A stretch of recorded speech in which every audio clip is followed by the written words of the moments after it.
Try F5. Uh, F5.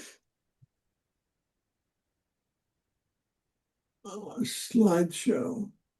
Boy, this is what am I doing or what am I not doing? I seem to have hit a. What if you click on number 2? Would it go to number 2? Okay, can you see that? Yeah, that works. It's just that we see the edge on the left side, the margin, but Yeah, no, normally there's that. Let me just see here. does anyone have any techie knowledge? Who was that Okay, spoke up? slideshow. There's a little icon at the very bottom on the left, on the right, that Okay, looks. There you go. Here we go. Okay. Yeah. Okay.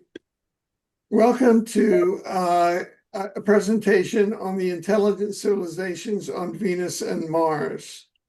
And that's the frontispiece of my book, Exopolitics, Politics, Government, and Law in the Universe, that is credited in the year 2000 with starting the science. It was an official science of exopolitics, which is the science of intelligent civilizations in the multiverse. And at the time, exopolitics, through no thing of my own, but was, by the powers that be that governed the English language, exopolitics was one of the 4 new words admitted into the English language in the year 2000 or so. So there we go. And in 2025, Earth Human Society observed a quarter century, 25 years since the original publication in the year 2000 of the iconic book Exopolitics, Politics, Government, and Law in the Universe. And the formal creation of exopolitics, the science of intelligent civilizations in the multiverse.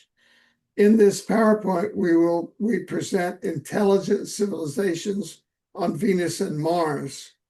One outcome of these 25 years and one outcome of the prospects of the next 25 years of exopolitics on Earth through the year 2050.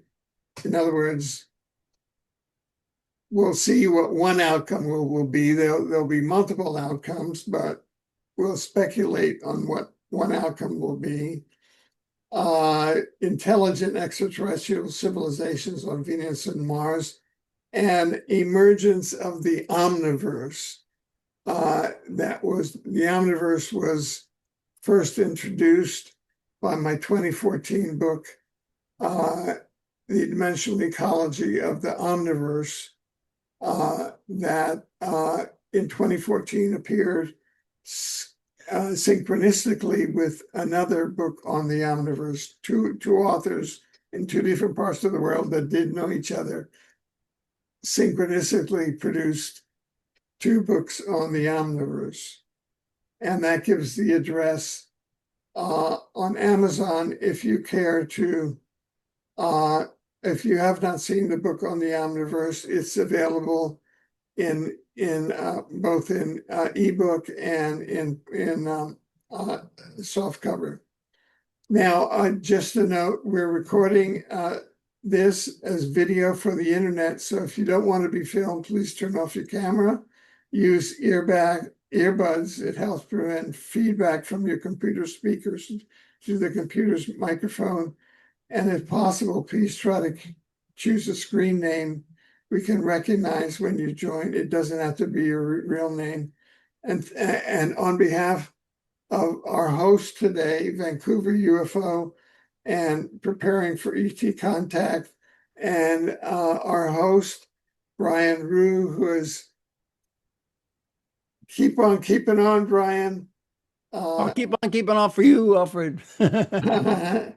Hosting Vancouver UFO and preparing for UFO contact in these years. We're keeping on here on planet Earth. Okay. So now, some of the source material in regarding Venus.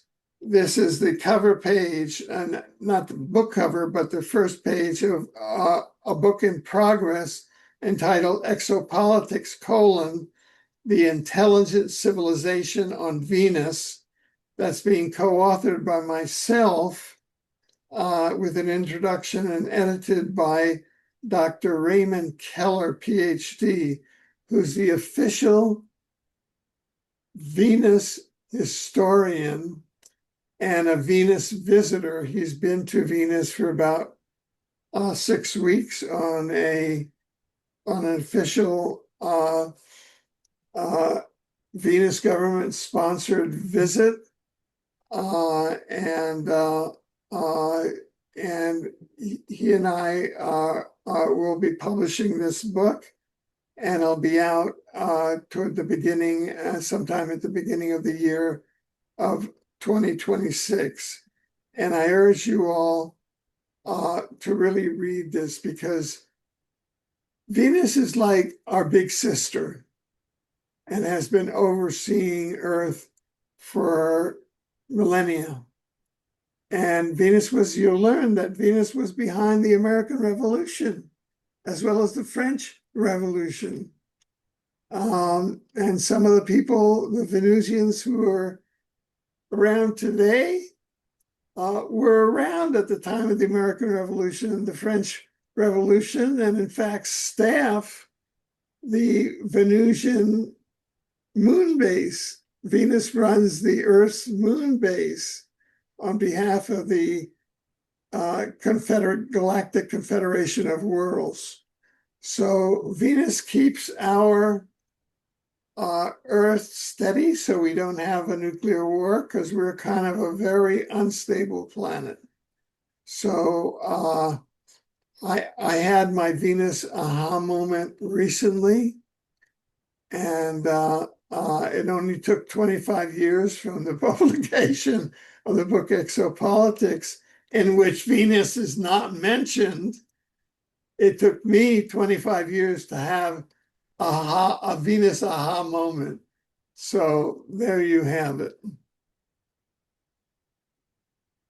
And some of the material that you'll be seeing here in this presentation is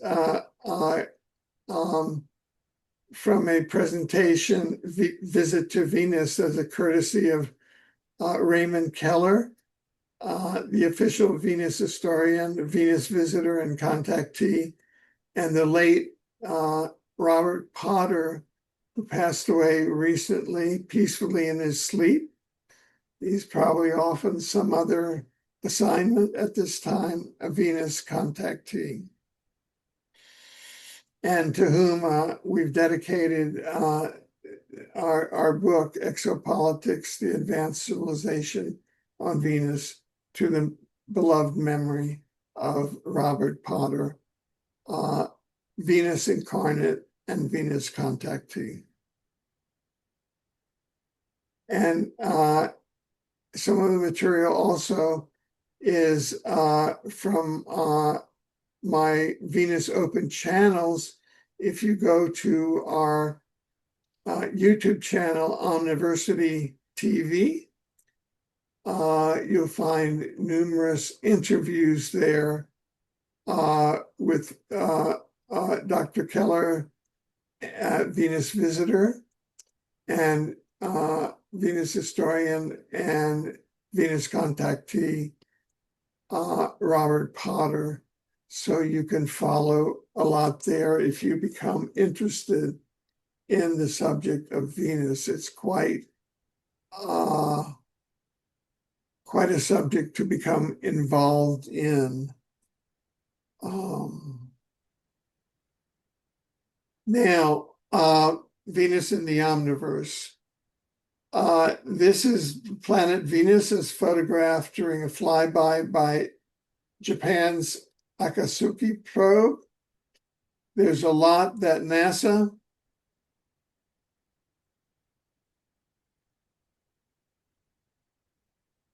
no such agency, not about space agency. There are all these appellations. There's something very dark going on about the United States of America and space. We shall discover. It's a dark place, I'm sorry to say, as a dual citizen of the United States of America and Canada. I was born on May 24th, 1942 at the U.S. Naval Air Station in Pensacola, Florida. So they can't take my U.S. citizenship away yet, even though I live in Vancouver, Canada. They haven't, and I am a constitutional lawyer, and the current occupant of the White House has not destroyed the constitutional order that far yet. There's a lot that NASA is not telling the public about Venus. Those, quote, in the know recognize Venus as Earth's sister planet. Both worlds are approximately the same size, have rocky surfaces and water vapor in their respective atmospheres. Fight the powers that be. We want full disclosure now, not only about UFOs in general, but intelligent life on Venus. And Venus, you'll discover, plays a very, very cagey and meme-filled game with Earth as far as keeping Earth stable and interacting with Earth citizens.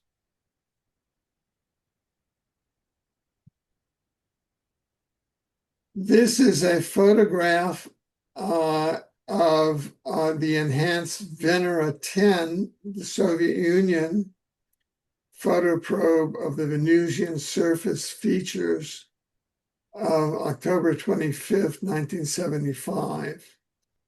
And you can see that it has a rocky surface. It looks much like parts of Earth.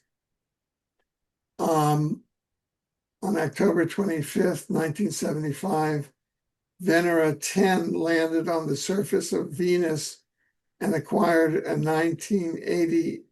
180-degree panorama of the surface. A technician at the Planetary Society used the images in the panorama to create this artistic view of what the scene would look like if one were standing on the surface. Now, to share with you what the Venus Society is, the Venus Society is what we call an ascended planet. It's an ascended society existing in the fourth, fifth, and sixth dimension, so that Venusians are ascended humans. And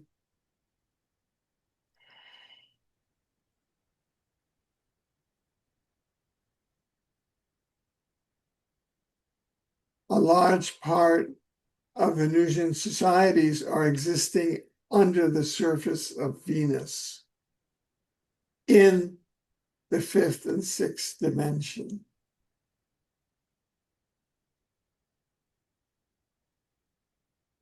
And many of the Venusians assigned to Earth in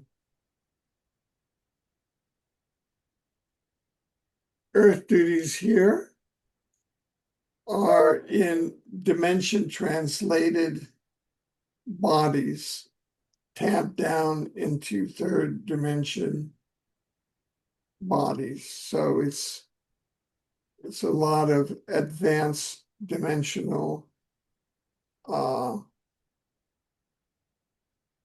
duty and existence here on the planet.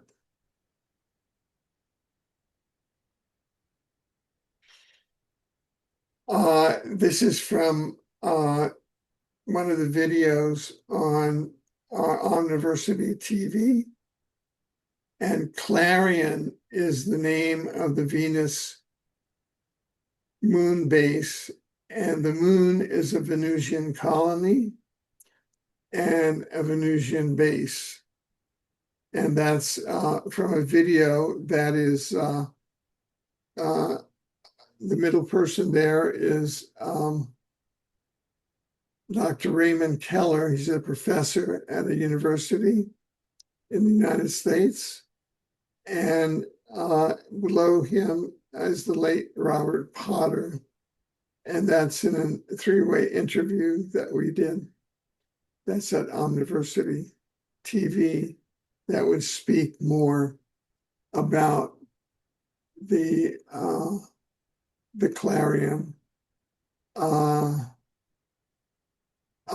that is under the command of Commander Aura Rain.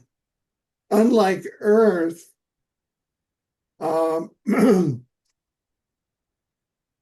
Venus is a matriarchy in which the female gender is in charge.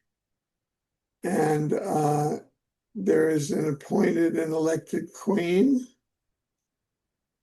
of Venus, and our book will give all of the political and features, how that is set up and how that office is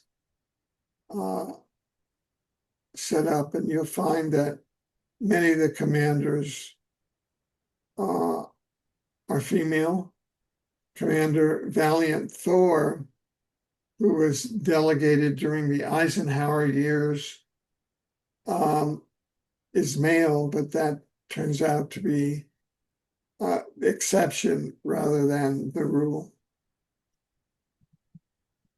He's several thousand years old, and the typical Venusian lifespan is 500,000 years old, and can go up for the ascended masters, up to 5,000 to 10,000 years old. And here you see that here's from the Chicago Daily Tribune, published that they've received radio signals from Venus, which they published around Khrushchev's time in around the Soviet Union. So that was during Valiant Thor's delegation. And Valiant Thor's mission from Venus to Earth, his explicit mission was to avoid a nuclear war on Earth, explicitly between the Soviet Union and the United States, and explicitly at the time of the development of the hydrogen bombs. And that was some of the most dangerous time. Now, that mission was by the Venusian information designed and authorized by a Venusian ascended master, an Venusian angel by the name of Jesus Christ. So that differs from some of the traditional Christian theology of the origin of what we know as the Messiah.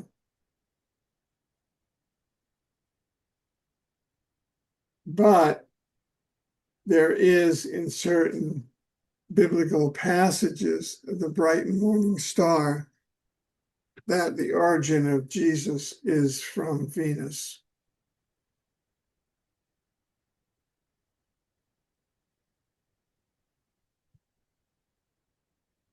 Now,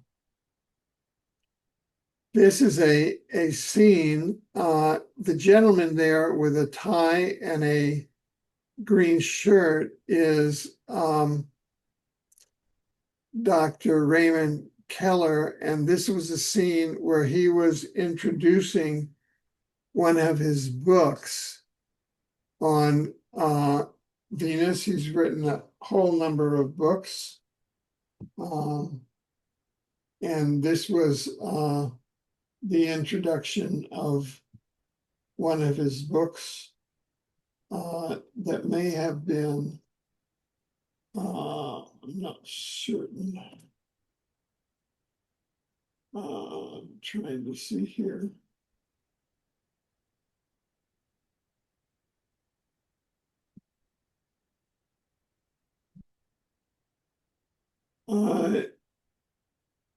That may have been, I'm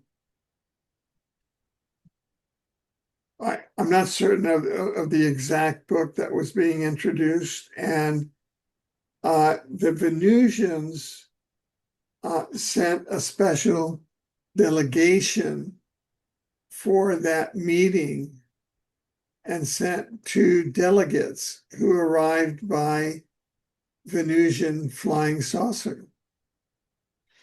And they're being photographed there, and you can see them there to the right of the slide.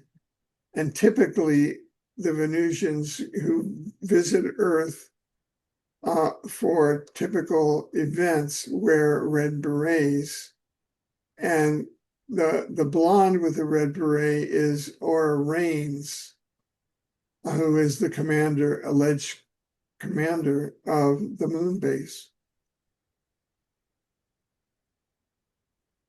In that much stature, Dr. Keller is hailed as the official Venusian historian. I've got most of his books here on my desk.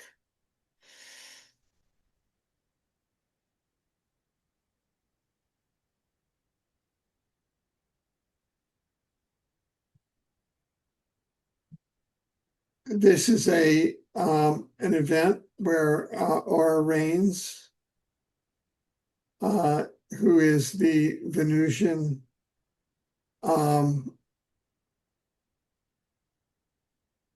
commander of the Clarion moon base, and that's Professor Raymond Keller, the Venus historian. And that's her. And I asked Ray, well, why is she that way? You know, because she's tamped down from a 5th and 6th dimensional creature down into a 3rd dimension. And Raymond's reply was that the Venusians are presenting themselves with means, with earthly means, sort of presentation means that the earth can understand.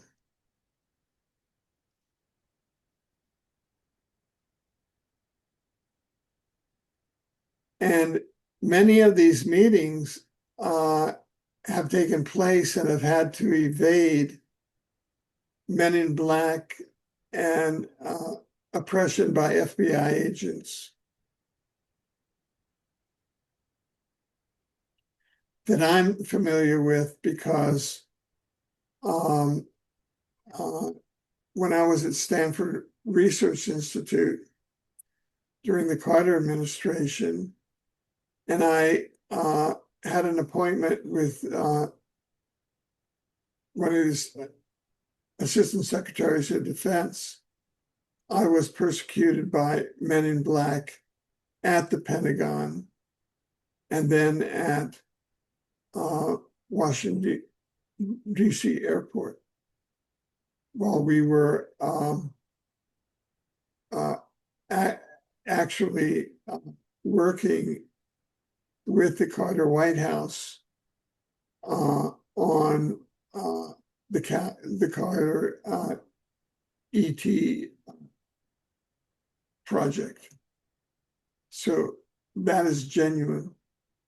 So I've been interviewing Dr. Keller on this, and I had a lot of trouble accepting that figure at the beginning of Aura Reigns was actually a commander of the moon base. And I said, you know, it would look much more Buck Rogers, right? And no, they're dealing with memes. And of course, if you see the 3D image of Lady Orda, who is the Queen of Venus in 3D, is vastly different from the Queen of Venus when she appears in an outer space context. It is in a Buck Rogers context. I'm just sharing the results of my experience of this research.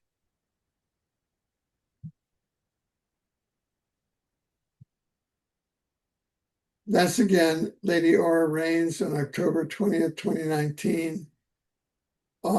She had given an interview, a radio interview with Venus contactee Robert Potter for Robert Potter's radio show, which is still available if you go to the promiserevealed.net. And she reveals that on Venus, they even have a department of happiness for the planet and for the society, which everyone on the planet can appeal to and enjoy. And the job of the Department of Happiness is to ensure happiness on the planet and happiness of the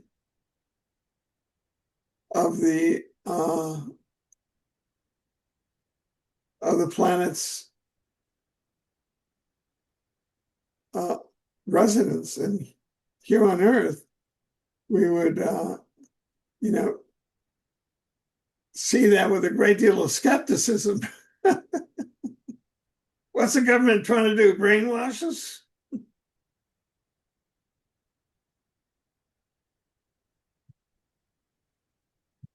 And this is a photograph of that Valiant Thor at the bottom right.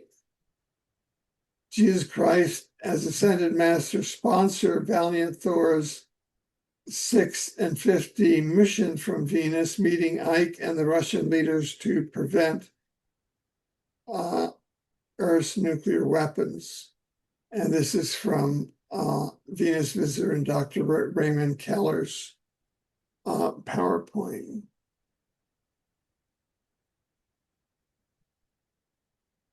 And Rage Against the Machine, a warning from Venus.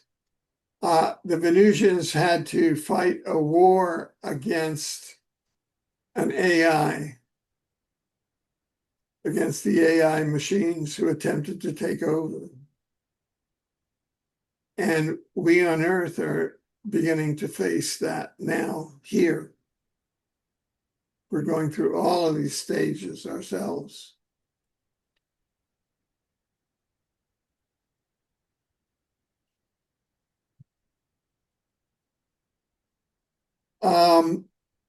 Now, this is a Venusian who's here on Earth now. She's from Venus, Omnek Onek. She presented at the June-July conference. There's an annual conference at Mount Shasta, California.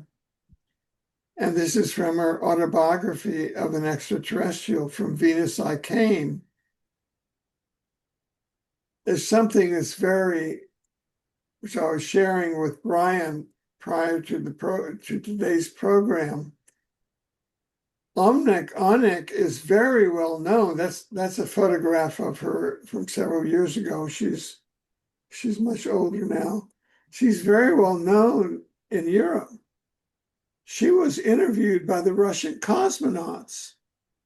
She is interviewed by mainstream German television and magazines, Der Spiegel. And in North America and the United States, they won't interview her. Why? Because in the United States, they're suppressing the Venusian contact. That's why there's something really deep and sinister and negative alive and ruling in the United States, the United Snakes of America. And I say that I myself, Alfred Lambremont Webre, I'm a direct descendant of one of the major figures of the Mayflower that came over that helped found the United States, as well as on my mother's side, I represent the Taino Nation at the Assembly of Indigenous Nations, and they are the indigenous of Cuba. So there's something deeply, deeply dark in the United States that we in Canada have drawn a line, that have attempted to say, no, you're in the United States, you're the 51st state. No, doesn't work that way. Now, so what does Omnek Omnek say on page 13 of her autobiography, From Venus I Came? The most earth-shaking revelation of the 20th century will be that since Earth was first colonized, human beings have been arriving from the planet in this very solar system. Planets which most people today believe cannot possibly have advanced human life. Their ships land secretly in remote parts of the world where they are met by friends who have already been absorbed into Earth society.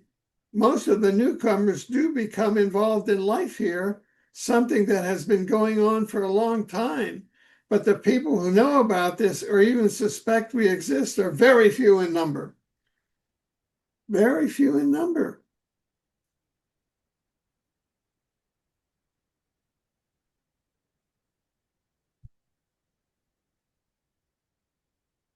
Again, from Onek, From Venus I Came. I am among thousands of people from neighboring planets. I am among thousands of people from neighboring planets who make Earth their home. Some of our peoples, I can't quite see that word, but only long enough to stay only long enough to complete special missions, but many have made the courageous decision to spend the rest of their lives here. Scientists, doctors, educators, artists, engineers, and ordinary citizens from these advanced planets live and work secretly among the people of Earth. That's Omnek Onek. Look at her. The Russian cosmonauts have publicly interviewed her.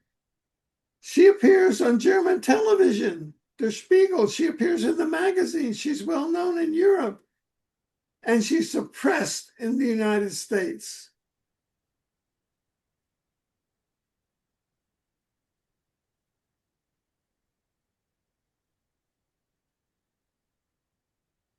Omnek Omnek, From Venus I Came, autobiography of an extraterrestrial.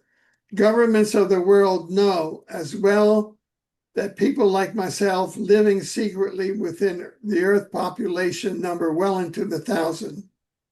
For their own very good reasons, as I shall explain, that governments and military powers on Earth are doing all in their power to suppress any evidence that may leak out from UFO witnesses, space probe, astronauts, astronomers, and anyone else who may know of us I'm not saying that all astronauts and astronomers know. Meanwhile, most of the public hears from unsure astronomers and government sources and is satisfied. That's what the situation is. So, Brian, we have to keep on keeping on. Well, keep on keeping on, Alfred. Now, here is a very, very important situation that I didn't know about until Omnic Omnic. I read about it in Omnic Omnic's autobiography. And I urge you to go to Amazon and read her autobiography. She has 3 books on Amazon: Autobiography, A Spiritual Guide, and Angels Don't Cry. I mean, this is it. These are our gurus sent here from Venus to educate us. A problem with Earth was that it had only one moon. In the physical planets in the physical universe usually have 2 or more moons that each can help balance the other's influence. For a planet to have no moons also is fine, but to have only one can unbalance a planet. In this solar system, Earth is therefore unique. Not only does the moon play with man's emotions, but on the whole, unbalancing effect also reduces people's lifespans because the planetary vibrations are coarser or denser than on Venus or Mars. There is much more illness and depression.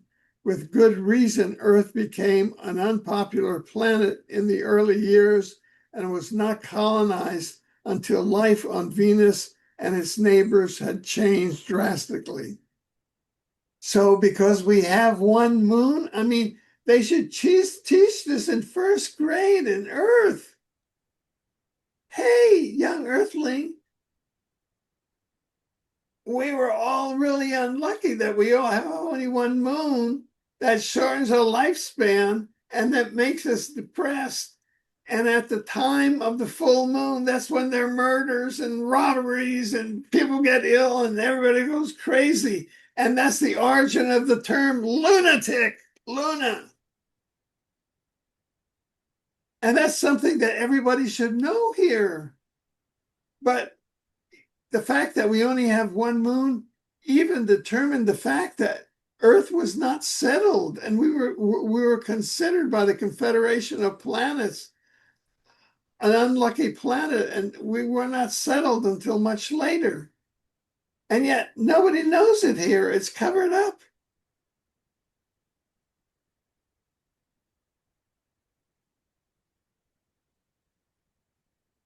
Wow.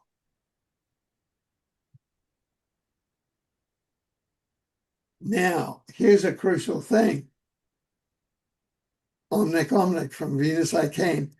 Social and cultural reforms on Venus were very slow for many thousands of years. Life was troubled much like it is on Earth today. Even women and the common people decided to do something about it. The breaking point was a planetary revolution, the likes of which Earth has not seen, which bloodlessly destroyed money and the class structure forever. The consciousness of Venus's people changed to a point where the once wealthy and powerful had no choice but to change or leave the planet. In the time for each, the other planets underwent the same kind of growing pains. We need a revolution here on Earth. We need a revolution, evolution. That's what she's saying. That's what they had on Venus.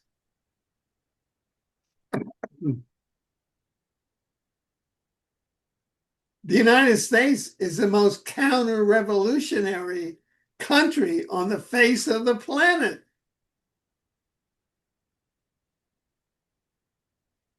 It's the mightiest military that existed in the planet.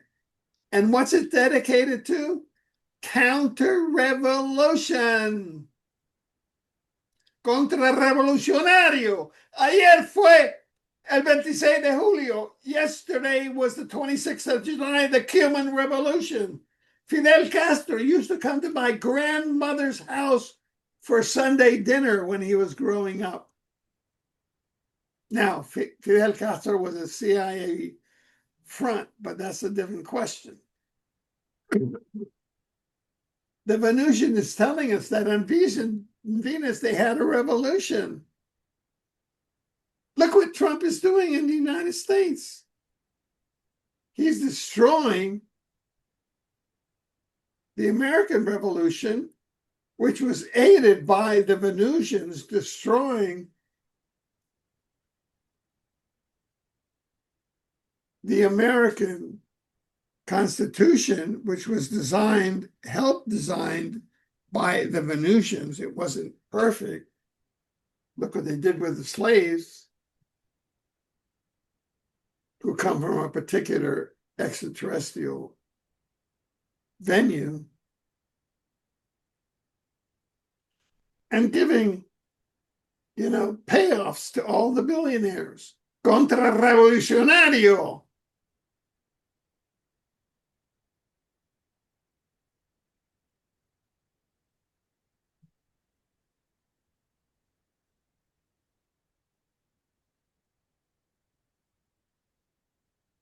Okay, so this goes back to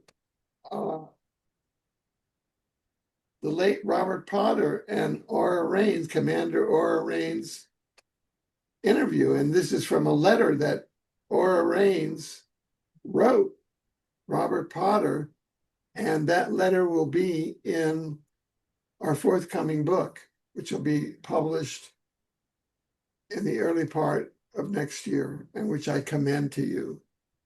I mean, this is for real, folks.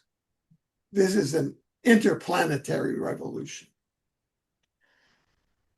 So Robert Potter asks Commander Aura Raines, there are two very common questions that people ask me in regard to your presence in our skies. The first is, why are our governments so desperately trying to hide the reality of your existence? The second question is, why is your policy of contact so secretive? They always ask me, why don't you simply land to let the world know you are here? Boom.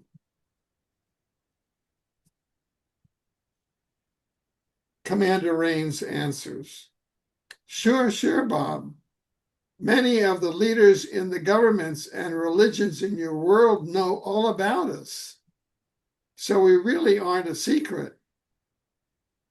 They know that when more and more individuals among mass population start to emancipate themselves through obtaining knowledge of our free energy systems, our longevity, we're not going to die at 80, 70, 50. And the spiritual understanding that it will be time for the greedy financiers, the militarists, the religious potentates to just step down and be away. When everyone is empowered to be a leader of their own, they will no longer be required to take orders from the so-called militarists, religious hucksters, and other opportunists. Our presence is largely secretive because the human being must demonstrate their own capacity to expand into this consciousness. They have to evolve on their own, adapt, and that would make for a worthy entry into the Galactic Confederation.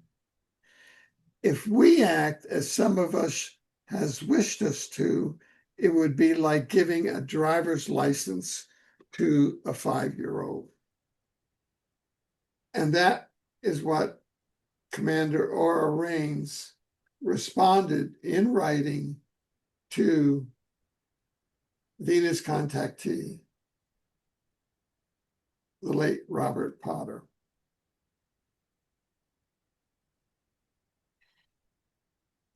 Okay, so this is from the Aeropuerto Orion.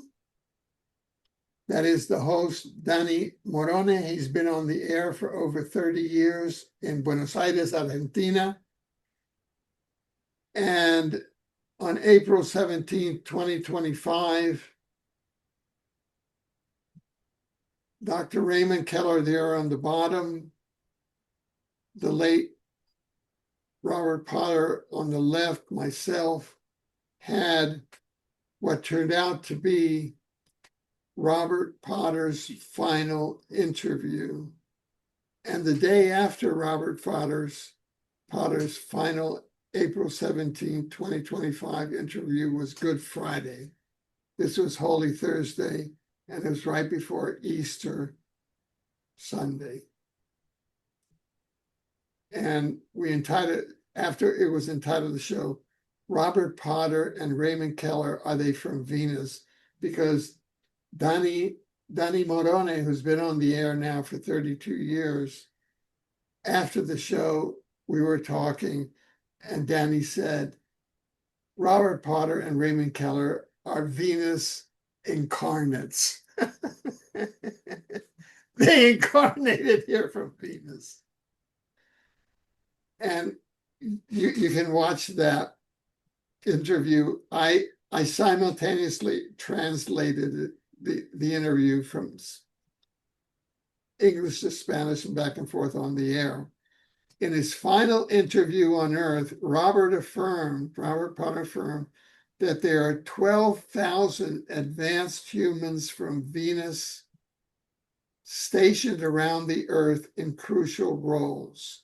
In other words, there are 12,000 human beings camouflaged, pretending to be human Earthians, but they're all around the Earth in governments, in crucial roles all around the Earth, keeping the planet stable. And another 50,000 advanced humans in dimensions closely monitoring planetary stability. Earth's moon is under the moon base is under the administration of Venus and under the overall administration of the Confederation of Planets. So that Earth is closely watched. Why? Because it's been a rule laid down that there shall be no nuclear wars on any planet that can hurt others on any other planet. And that's what can happen. So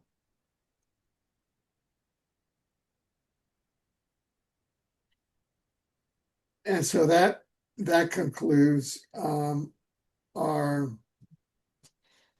examination of the intelligent civilization on Mars and on Venus, on Venus, and we'll go now to Mars. Brian, do you want to have questions now on Venus before we go to Mars? Yeah, that might be interesting to do that, eh?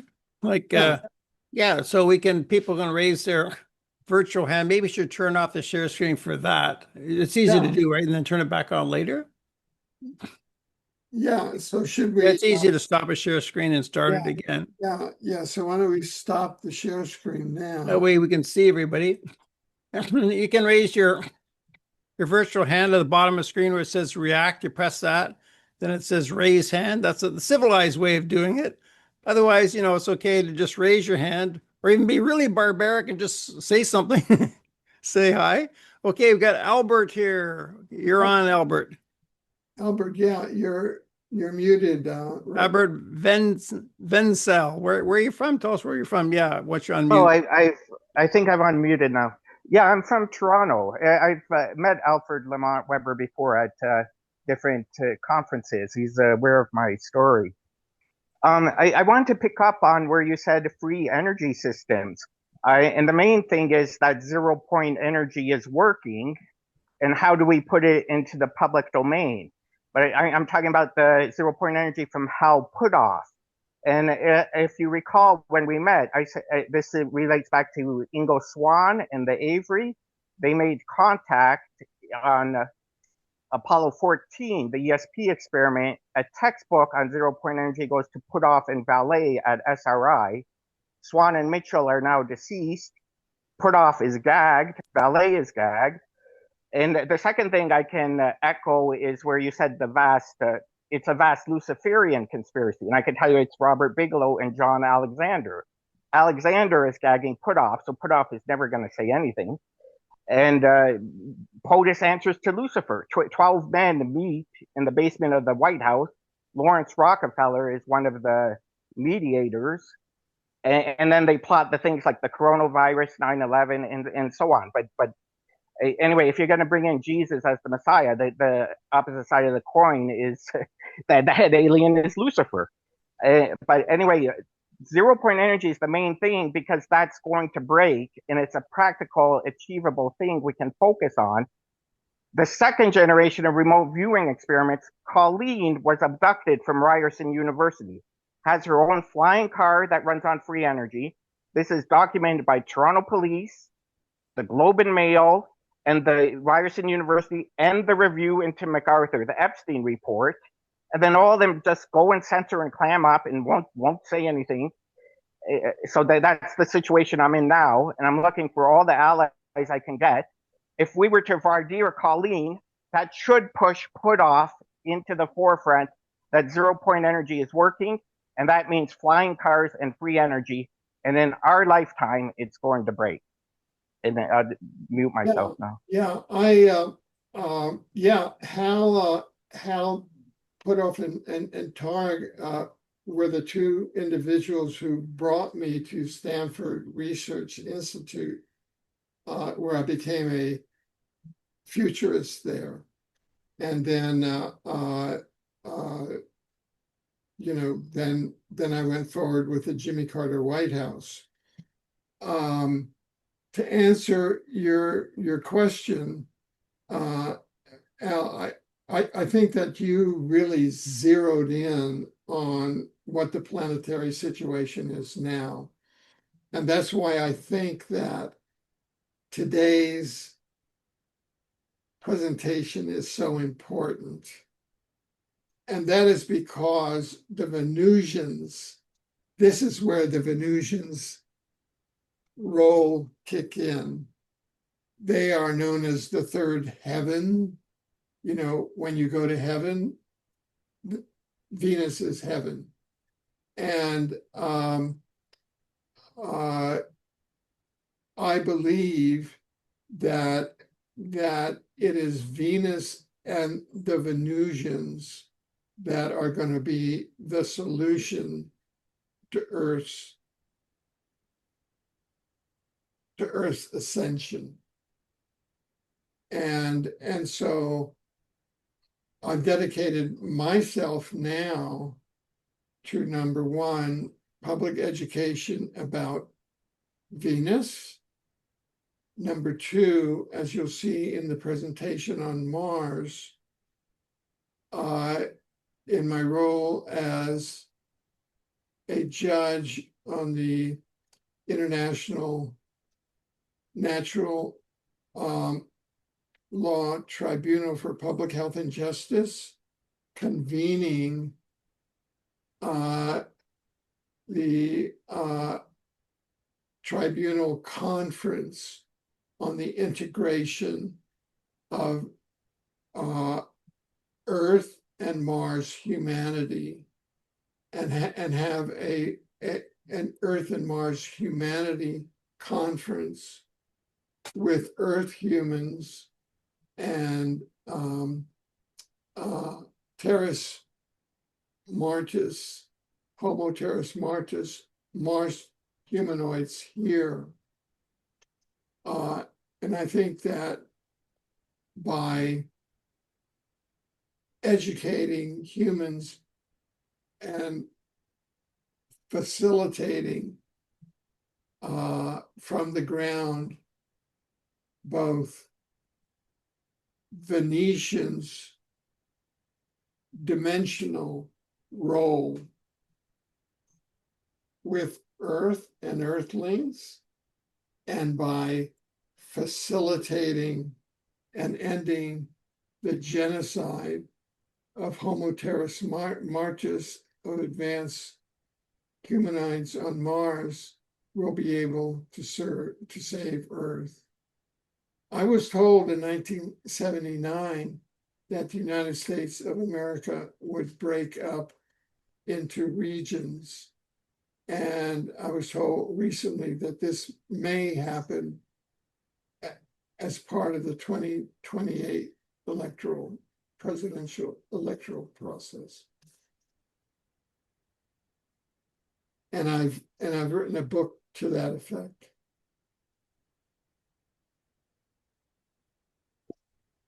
Any follow-up question on that? Albert, is that it? That's all? Well, our next question is from, Well, go ahead. okay, well, no, I was just echo what he said, that the 0 point energy is working now and being suppressed. Puthoff is the guy to interview, but he's gagged. He's not going to say anything. And like I said, I'm looking for all the allies I could get. Our next step forward would be for our dear Colleen.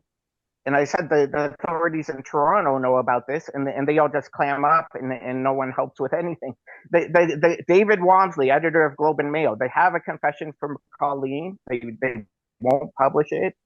The review into MacArthur, the Epstein report, they cross-examined Ryerson University where the UAP incident happened. They proved what I'm saying, and then they go and censor a civilians review. And why the civilians review was involved to begin with is because true contactees are psychic. They can predict future events. The Toronto police had a whole list of the next terrorist events. They don't do anything. And then the Sandler, the lead lawyer from the Epstein report, found these warnings that were sent to the Toronto police. That's how they cross-examined me. It's on audio tape. They have a new list of predictions, like the coronavirus, Kobe Bryant, Ukraine Jet 752, and Gabriel Wortman, and nothing's prevented. And then Epstein goes and censors the report. And the police scramble about to destroy the evidence. Right. And then Ryerson would have the power to have their own hearing, and they refuse to do it. Yeah. And then people like Puthoff, like I said, is gagged because Puthoff isn't going to help me with anything. Right. If you go to our tribunal site at peaceandspace.org, you'll see that we've been successful in stopping the worst of the intentional genocide of the pandemic. There was a meeting at Rockefeller University in which they set out the goal of reducing the population of the earth down to 1 billion, and they failed in that. And now we just had tribunal meetings this Friday and Saturday, and we'll have them in August and September, going forth with notice of liability and with cease and desist against the plans to bring AI plus the mRNA, and this is being done by Trump and the Bilderbergers.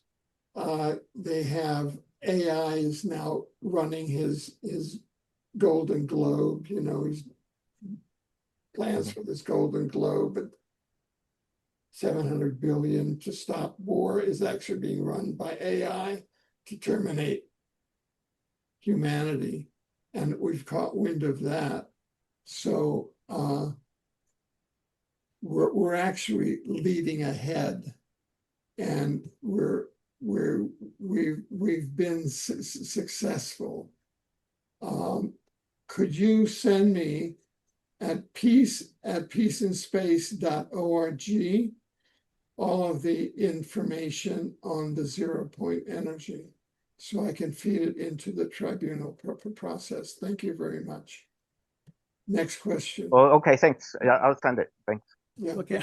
Yeah, the next question is from Brian. I first want to check your mic, Alfred. Is it close to your mouth? Because your sound's not quite as loud as the rest of us. Do you have one of these Is that Yeti better? mics? What kind of mic are you using? Yeah, maybe just have it closer to your mouth. Okay.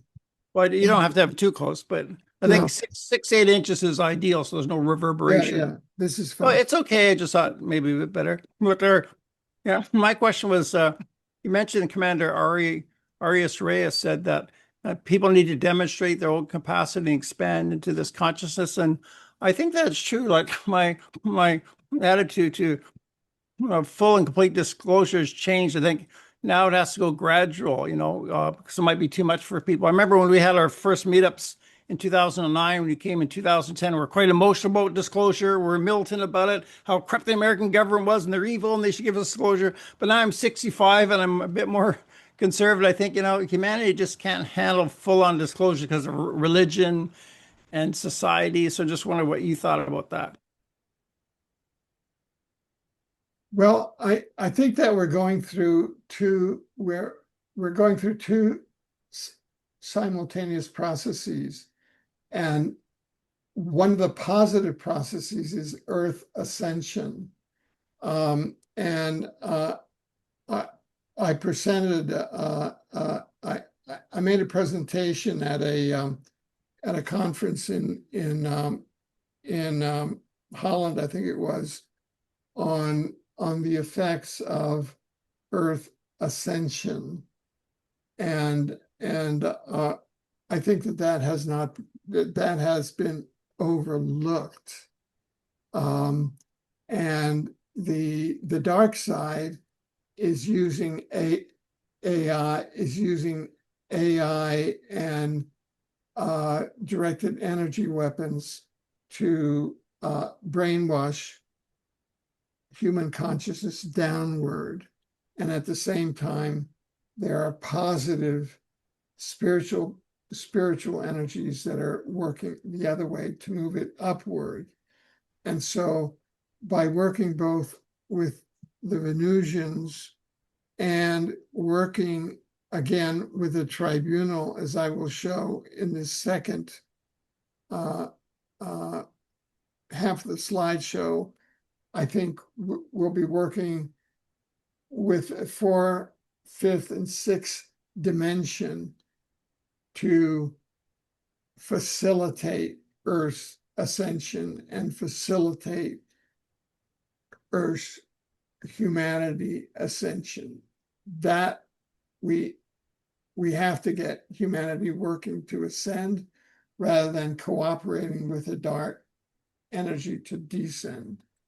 That's the process that we're working on. Okay. I also wanted to highlight for David Graham that, David, I hope and trust that you're seeing more and more in the agenda of the Venusians, what they have in their plans for the benefits of Earthians.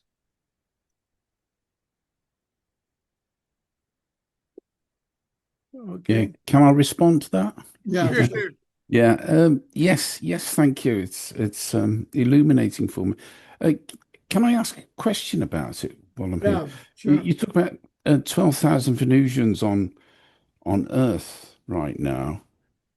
How does that manifest? Are they born to human mothers? Do they start to regain memories as they grow and connections with those on Venus? Yeah. How does that manifest itself?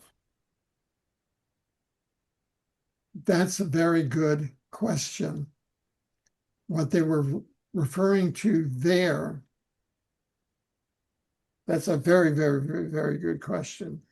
I believe what they were referring to there, you see these are like foreign aid workers. These are 12,000 Venusians that were sent as foreign aid workers from Venus to here. And they are Venusians who are working here, like Onek, who was given permission to out herself as a Venusian. Mm. Many of the 12,000s are not outing themselves as Venusians or out themselves as a Venusian to just a limited circuit. So you don't mean born by human mothers then? They kind of part of society. They kind of got a social security number or something. They're part of society. They came in as adults. No, they're Venusians who are sent here. It's like the Venusian Foreign Service. Yeah, yeah. It's like it's like if you're part, are you British? Yeah. Okay. It's like the British Foreign Service being sent to Nigeria, right? To do social service. The Venusian Foreign Service being sent to Earth to do foreign service. Okay. What I was curious about is whether that happens at the physical level. Whether there's a Venusian with a body that's very much like a human body, and I know parachute in here, so to speak. Venusians are like us. They're humans. Venusians are like us. They are humans. They are more evolved humans. They are like us. They are more evolved. I was interested in distinguishing whether they, at soul level, a Venusian incarnates into a human body and starts to regain memories of being a Venusian and have contact with Venusians. That is case A. Okay. Okay. There are, and I could get you the number, and I'll get you that number for one of your future meetups, and I'll tell you how many of those there are on the planet. For case B, the number of Venusian bodies that are here on planet Earth, that is a Venusian foreign aid worker who's here on the planet, approximately 12,000. Okay. Yeah, I see. I could add to that comment, like in David Jacobs' works, he thinks that hybrids live among us. Not in this particular book, but he said since 2003, he thinks hybrids live among us. They have apartments. I guess I don't know how they get their social security cards and stuff, but they're physically among us. But I have the same question as David. Like, how does it work out physically? How do they get their groceries and get along with their neighbors and all of that? You know, that's mysterious to me. Like David Jacobs never explained that, as far as I know. You mean how does who get along with the neighbors? Well, David Jacobs talks specifically about hybrids living among us, but it'd be the same question with Venusians. Like, what's like? How do they? Where do they rent their apartments, and do they own cars? How does that work? You know, there you can read the autobiography of a Venusian, Omnek Onik. The Venusian Earth humans and Venusian humans. They're humans. Okay. And they'll be delivered by flying saucer, and they're delivered here, and they just learn to mimic being an Earth human. And it happens here. Let's say it happened during World War II. There were many Britons who were dropped off in France as part of the undercover during the Nazi occupation. Yeah. There's still two more questions. I'm conscious of that. There's Carlita Shaw, and in the chat, YNF have a question they asked me to read. Thank you, Alfred, for sharing the inspiring message from Venus. Do you know if we are getting any assistance, guidance from the Venusians to stop the genocide on Earth? Example now in Gaza and via bioweapons and poisons, etc. Can we stop the genocide? Thank you. Okay, this would be pure speculation of mine. my imagination is that the Venusians are part and parcel of all of the revolutionary and evolutionary and peace movements. And that's when I had my aha moment this year. I had my aha moment this year during and after the Holy Thursday interview in Buenos Aires, Argentina, with the late Robert Potter and Danny Morone and Dr. Raymond Keller. And it was after Robert Potter died. And it was, oh, I finally get it. It's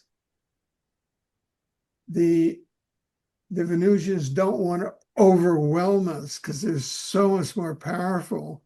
We're the 5-year-old and they can't give us a driver's license, but they're behind us.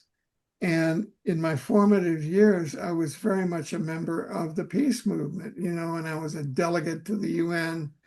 And just the past couple of days, we had some guests from the Netherlands, and I remember being part of the Dutch peace movement, with the women's peace movement, where we stopped all those, things in Holland and everything. And I believe that this part of the Venusians are doing it. The Venusians were part of the French Revolution. They were part of the American Revolution. They're part of the peace movement here. They aren't part of the wars. Okay, next question. Carlita has a question. Did you want to unmute, Carlita? Yeah, thank you. So I'm just curious as to what a Venusian society might look like. Or obviously, in our system, we have a pyramidal system and we're governed, and it's a toxic, corrupt system. And obviously, I would imagine if we're looking at an advanced civilization, it would be more of a holographic, people-governed system. Can you explain a bit more, what it would look like to live in an advanced race, and what would an advanced society look like? Because it surprises me to hear you have commander and queen, when in a so-called advanced civilization. So I'd like to kind of know a bit more about that. Right. Those are key questions, and those are very good questions, because there seems to be a paradox with a queen and a paradox with a commander. And with regard to the commander, those seem to be in off-planet space associated roles. That is, when they're sent off of Venus to run a galactic confederation approved base, like Earth's lunar base, or Earth's moon, that you need sort of a quasi military, structure to run this sort of scientific quasi military role. And that's what I think. And as to why they would choose the word queen instead of president, I wouldn't know, because I read, although I haven't deeply analyzed, because I haven't written that chapter of the book yet, I read the procedure of how the queen is chosen, which is very much like how a president is chosen for a period of time for the planet. It's kind of a planetary leader, and they call it the queen. Now, maybe, and I think that maybe they used the term queen just as a term of communication to Earthians, that they said, oh, well, we're going to call it Queen of Venus, and we're going to say that to Earthians at this time, because we think that would sort of, they would understand that, that they would kind of understand that. And they would use the term queen because Venus is the planet of the bees, and Venus as a planet is organized according to the bees. They organized it like a beehive. So the queen bee, the queen is the head of the beehive. The queen is this. So I think they use the term queen because of the beehive. So it gets very complex in there, because Venus is called Abehar, which means the planet of the bees. So I think it's caught up not with the Marie Antoinette meaning of queen, but with the queen of the beehive meaning of the term queen. But the process for choosing the Queen of Venus is very democratic from the research that I've made so far. There's democratic votes and all sorts of things.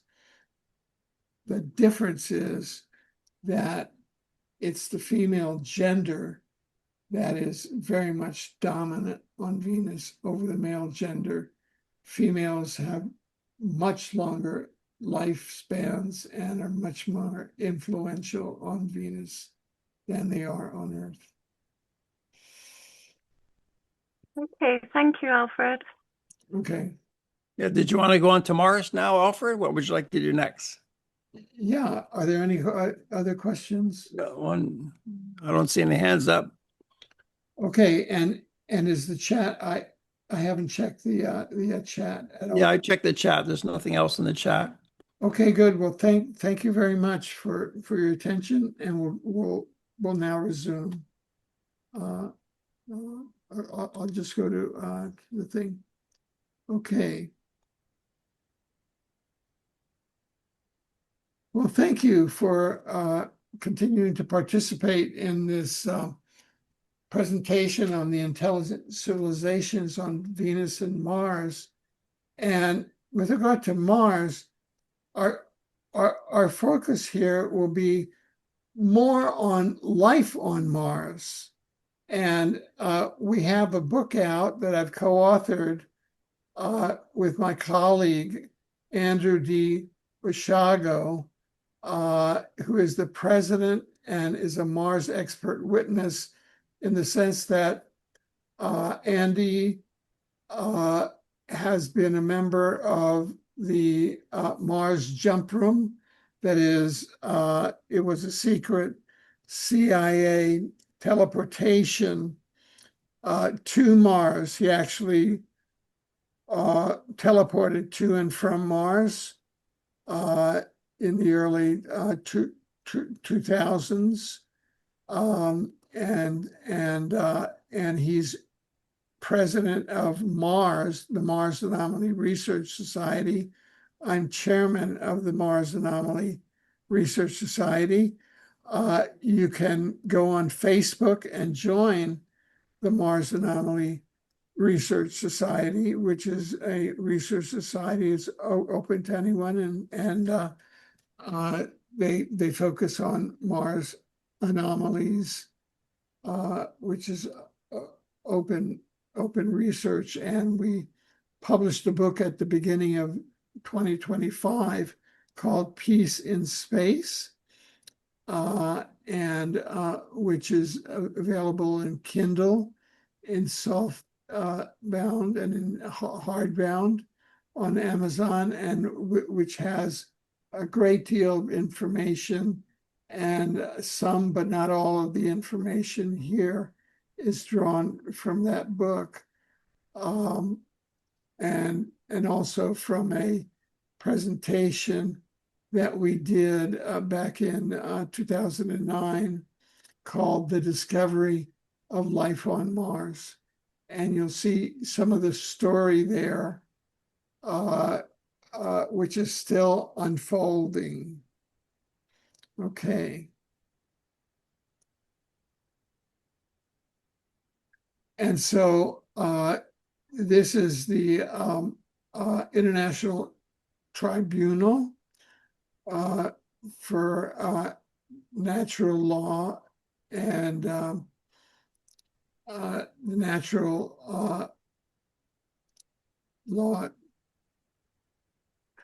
for Common Law Tribunal for Justice and Public Health.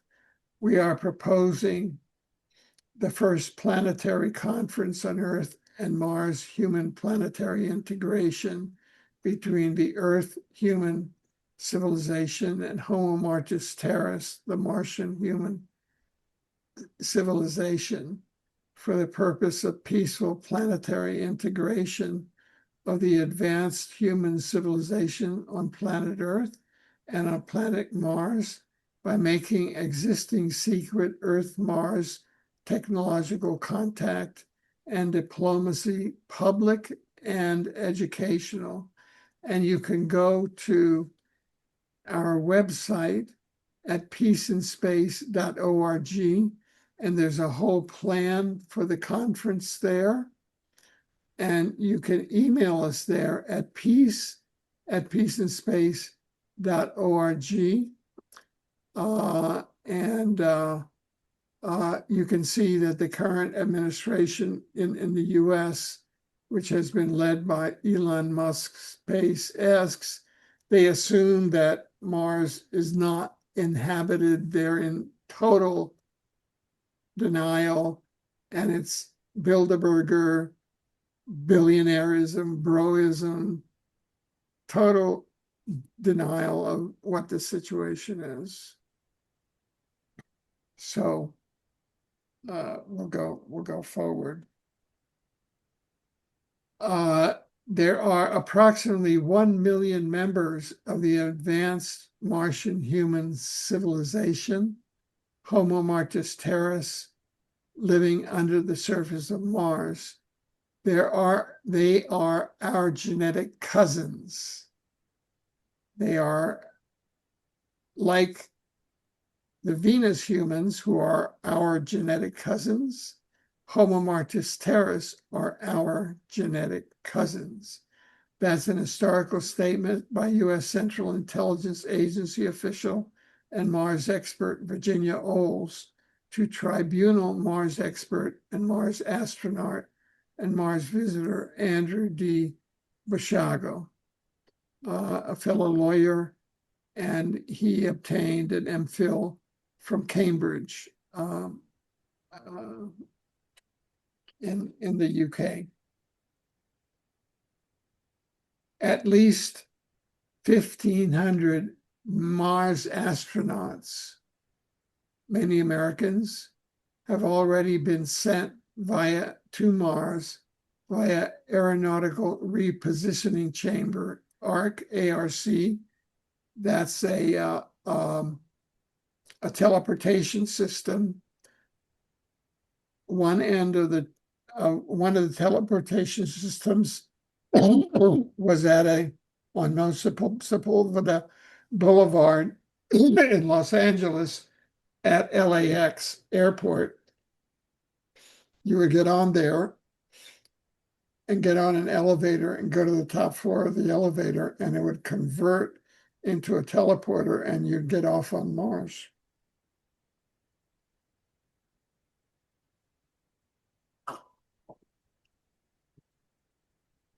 As part of a secret Mars jumping program originated by entrepreneur Howard Hughes of the Hughes Aircraft Corporation and the U.S. Central Intelligence Agency, Tribunal Mars expert and Mars astronaut and Mars visitor Andrew D. Basiago.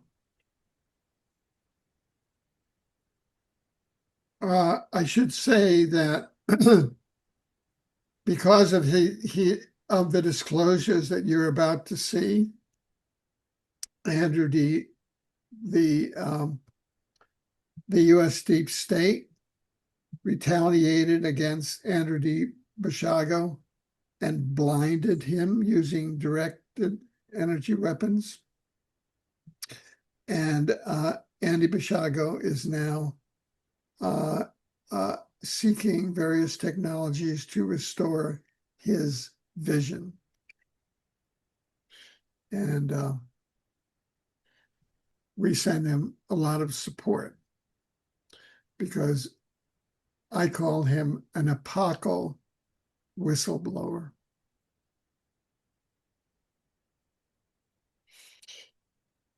Parts of this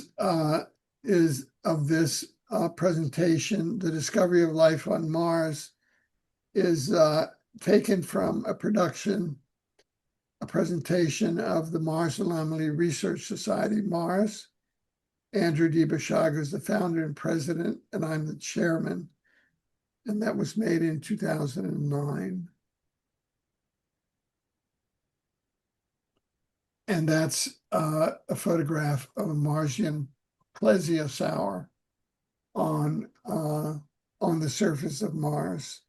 That's like a dinosaur that existed in ancient times here on Earth, that exists now on the surface of Mars. In 2008, a major discovery was made that has revolutionary implications for the future of human civilization on Earth. Andrew D. Basiago, founder and president of the Mars Anomaly Research Society, discovered evidence of life on Mars in a photograph taken by NASA's Mars rover Spirit in 2007 and beamed back to Earth in 2008. On December 12, 2008, Andy published his findings in his landmark paper, The Discovery of Life on Mars. Andrew D., which he doesn't, in this presentation, Andy does not reveal that in 2000, starting in 2003, Andrew D. Basiago had been on the surface of Mars as a member of the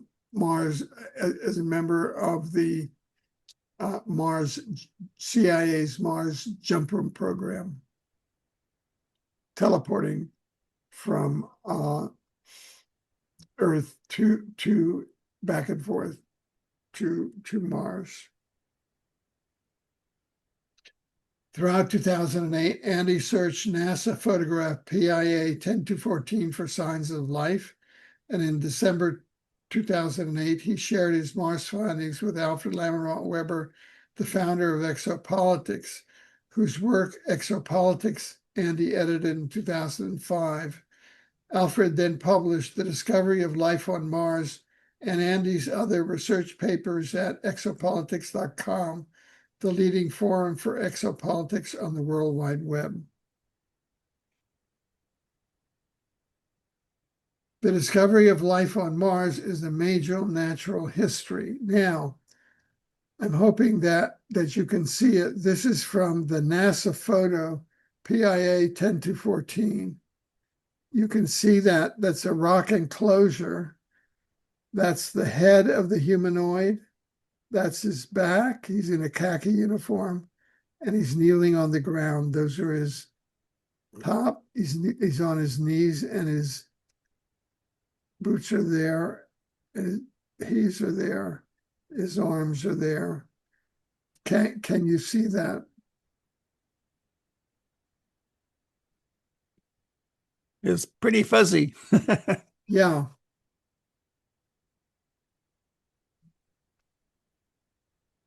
Now, it's clearer in the book because we have a clearer rendition of the NASA photo in the book Peace in Space. But that is the humanoid in the rock enclosure. That's the head of the humanoid, the back of the head. That's the back. They're in a khaki uniform. That's their legs.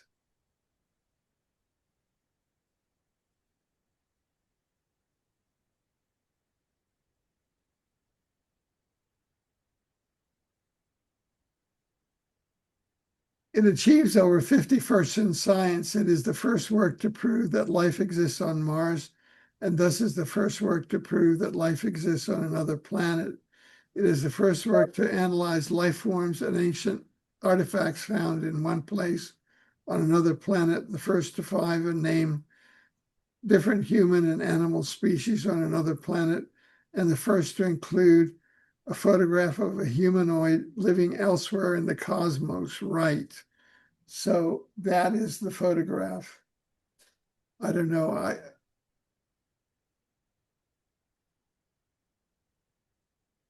Yeah, remember your first presentation with us in 2010? You were talking about Mars at that time with slideshows. Yeah. Okay. It is for this reason, after discovering evidence of life on Mars and then writing about it in the discovery of life on Mars, Andy wrote, the president of the National Geographic Society. See, in the US, one function of the National Geographic Society is to recognize new species, quote, end of quote.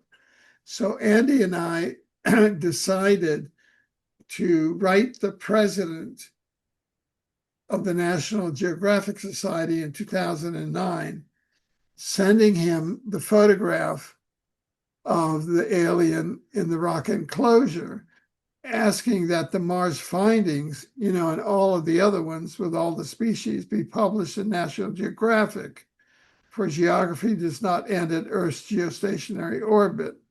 And space, and National Geographic itself has stated, space is the once and future frontier of the human race.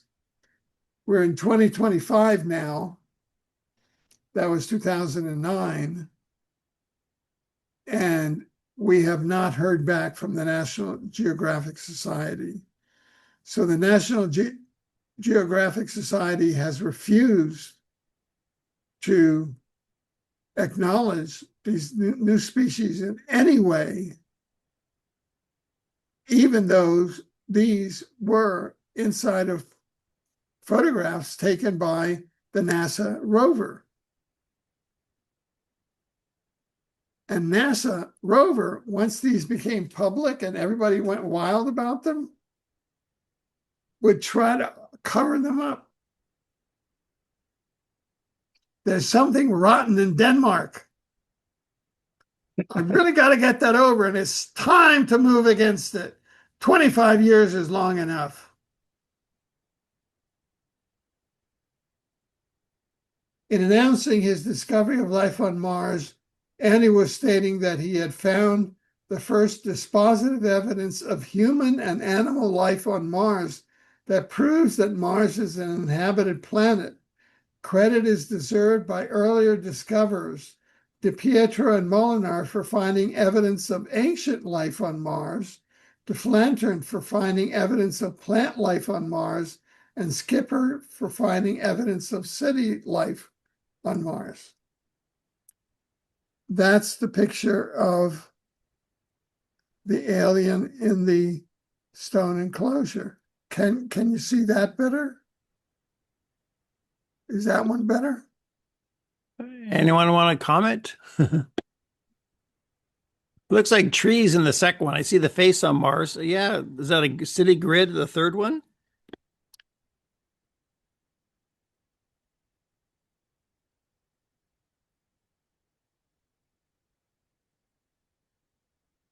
That's evidence of city life on Mars, ancient cities on Mars.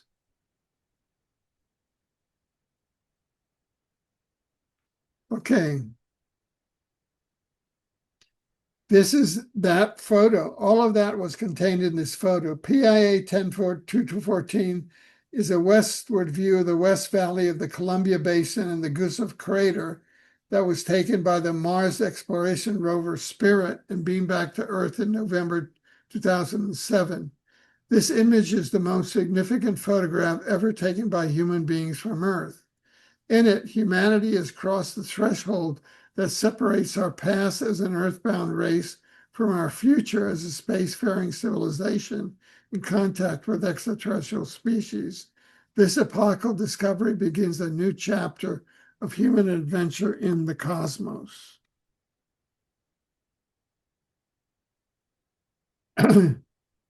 The discovery of what PIA 10214 contains had root in the public scrutiny of what this anomaly, right, attracted starting in January 2008.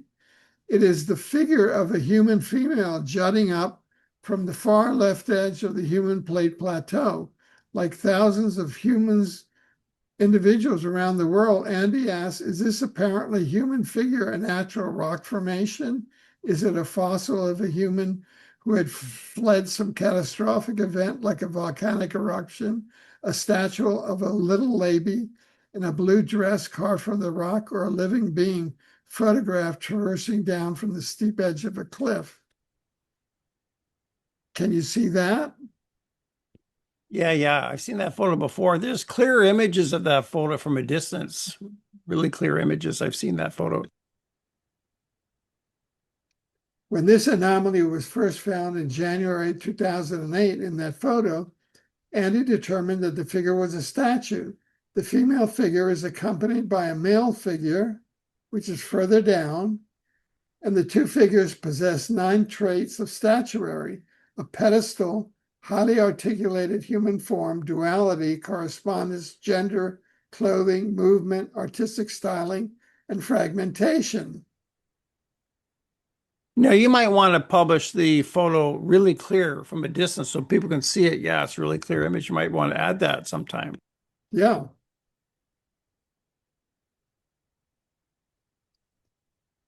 Andy made a shocking discovery later in 2008 when he analyzed the figures further and found that they're situated atop a large painted rock carving featuring a hirsute reptile biting the neck of a bearded white male human, a reptilian whose forehead forms the pedestal that the female stands on at the center, the beings on the edge. As Andy called this bizarre statue complex, evokes the Aztec civilization on Earth, in which human beings were sacrificed to propitiate the plumed serpent god, Quetzalcoatl.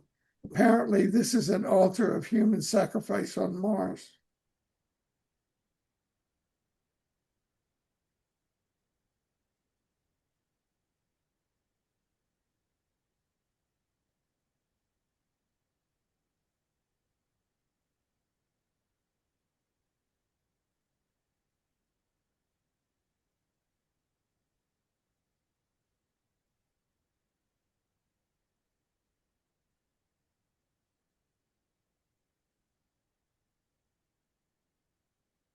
That again is the human being.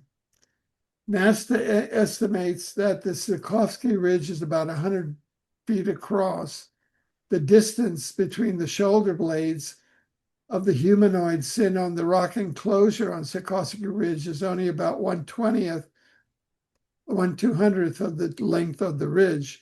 If the ridge is the standard of measure, then the distance across the humanoid shoulders is about 6 inches.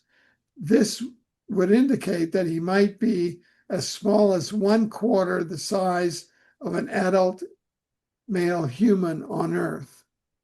Such a finding is consistent with the fact that Mars is less than half the size of Earth, and beings that have evolved there are smaller. So this human is about the size of a small boy, 3 feet tall. Now, Andy says that when he was on Mars, Martian humans took him and some of his companions into their dwellings. He's been in a Martian dwelling with a Martian humanoid during his visit. This is the Scorpion Man. Can you see that? It looks like a scorpion, but with a human head. Can you see that? Mm-hmm. Yeah. In other words, there are these bizarre hybrids.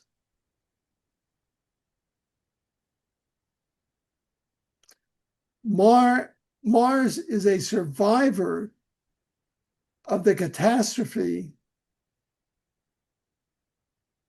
the catastrophic nuclear war that turned Tiamat into the asteroid belt and turned Mars from a verdant planet like Earth into a pumpkin-shaped planet with little atmosphere and reptilians all over the surface and bizarre beings like the Scorpion Man all over the surface. And 1 million Martian humans underneath the surface. The second category of animal species on Mars combines element of animal species that inhabit Earth at this time in its biological history, and that from our perspective are hybrids of living animal species, such as one animal species on Mars that combines the bodily shape of an octopus with the face of a lion or a dog, and that is terrestrial rather than aquatic in nature. So can you see something that looks like an octopus and that would have the face of a lion or a dog? It could be.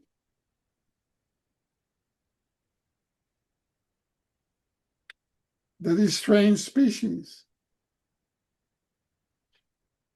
The third category includes reptile species extinction on Earth. In this category, we can place the plesiosaur, which has often been proposed as a solution to the Loch Ness, Lake Champlain, and Lake Okanagan monster mysteries. A reptile with a bulky body like a turtle and a long neck like a snake, Plesiosaurus is quite common on Mars, but did not survive the KT extinction on Earth. You see the plesiosaur there and a front view. All of these are from NASA's rover.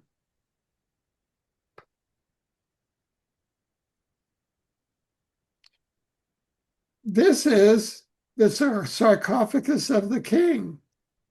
There's a sarcophagus there, which shows the Egyptian connection. The linkage to Egypt is also found in the sarcophagus of the king that lies like a tin soldier on his right side of the cliff near Spirit. Here we can see his eye, ear, beard, and neck. His hat is identical to the one worn by Nefertiti and has the same dark turquoise color with drab green and blood red banding. These are several of Mars' elemental coverage, further establishing the ancient connection between Egypt and Mars. There you have it. It's physical.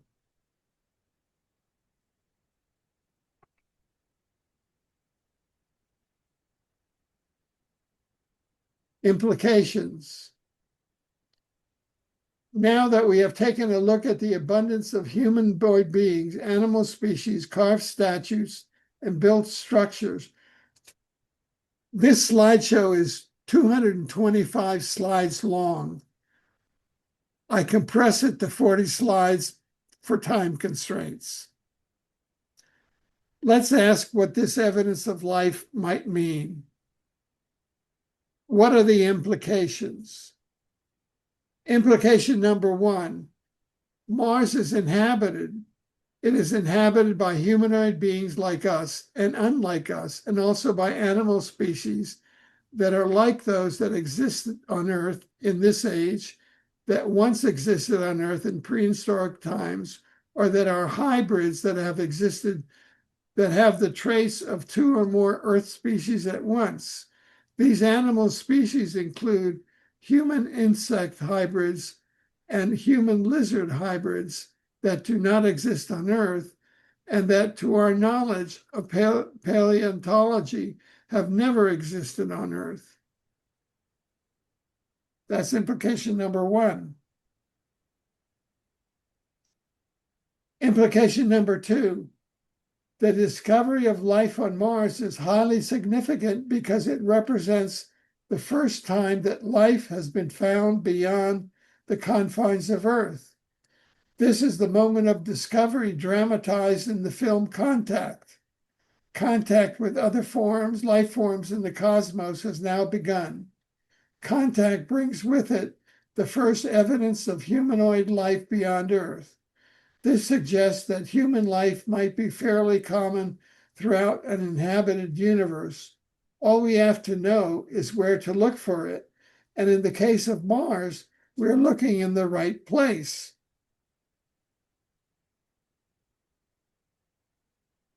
Implication number 3, Earth is not the only inhabited planet in our solar system.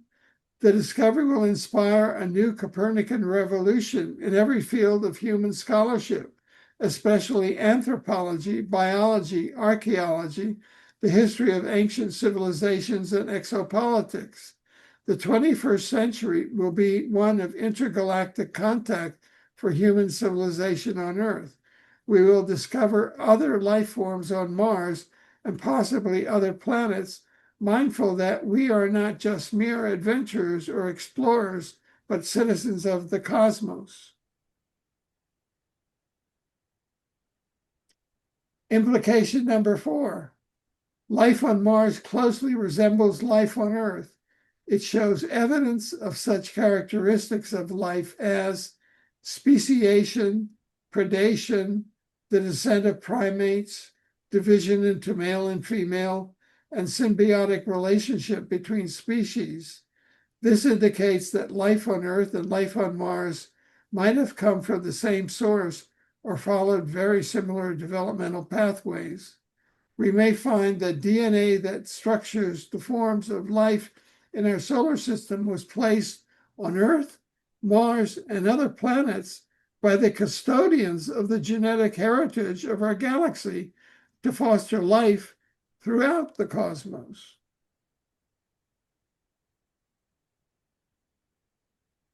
Implication number 5. This discovery helps solve the UFO mystery in the sense that it confirms that life exists beyond our planet, that such life includes intelligent, bipedal hominids, that some hominids conform to the, quote, aliens reported in the UFO literature. We now know that human beings share a common template with other humanoids in an inhabited planet, and that therefore, like the visitors, we are universal beings. Implication number 6.